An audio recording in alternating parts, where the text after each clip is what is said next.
আসসালামু আলাইকুম ভিউয়ার্স, এই যে আজকে আপনাদের সাথে একদম সম্পূর্ণ নতুন একটা রান্নার রেসিপি নিয়ে হাজির হলাম। এই দেখেন শুরু করে দিয়েছি। প্রথমে কড়াইতে পানিটাকে খুব ভালোভাবে গরম করে নিচ্ছি, তাতে দিয়ে দিয়েছি লবণ। এবার দিলাম পেঁয়াজ বাটা,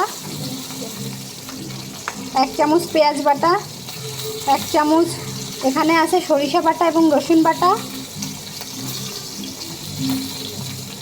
সবগুলো উপকরণকে খুব ভালোভাবে পানির সাথে মিশিয়ে নেব। এবার এখানে দিয়ে দিলাম 1 চামচ হলুদ গুঁড়া, চিড়ে রাখা কাঁচা ঝাল। এবার এখানে অ্যাড করে দেব সরিষার তেল। এবার এর মধ্যে দিয়ে দিলাম 1 চামচ জিরা এবং ধনিয়া গুঁড়া। সবগুলো উপকরণকে ভালোভাবে ফুটিয়ে নেব। এটা সম্পূর্ণ ভিন্ন ধরনের একটা রেসিপি। এই দেখেন গাইজ, আমাদের সেই মশলার পানিতে খুব ভালোভাবে বলক চলে এসেছে। এবার এর মধ্যে অ্যাড করে দেব সামুদ্রিক মাছ, এটাকে ফ্যাসা মাছ বলে থাকে সবাই। এটা একটা সামুদ্রিক মাছ। দেখতেই পাচ্ছেন ফুটন্ত পানির মধ্যে মাছগুলোকে ছেড়ে দিচ্ছি। মাছগুলোকে আগে থেকেই পরিষ্কার করে ধুয়ে লবণ দিয়ে মাখানো ছিল, হলুদ লবণ দিয়ে। এবার এই মাছটাকে মশলা মিশ্রিত পানি দিয়ে কিছু সময় জাল করে নেব। এই যে গাইজ, আমাদের মাছগুলোকে জাল করা হয়ে গেছে। এবার এটাকে আলাদা একটা পাত্রে উঠিয়ে নেব।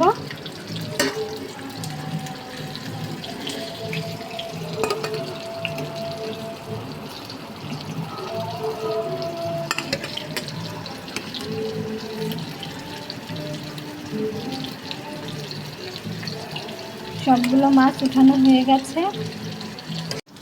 এবার এই পানির মধ্যে আমরা বেগুন দিয়ে দেব। এই পানিটা দিয়ে বেগুনকে খুব ভালোভাবে রান্না করে নেব। এটাকে একটু পানির মধ্যে বসিয়ে দিচ্ছি যাতে ভালোভাবে পানিটার মধ্যে যায়। এই যে গাইস, এবার এখানে আমরা আবারও সেই মাছগুলা অ্যাড করে দেব। মাছটাকে আর বেগুনটাকে এবার আবারও একসাথে খুব ভালোভাবে রান্না করে নেব।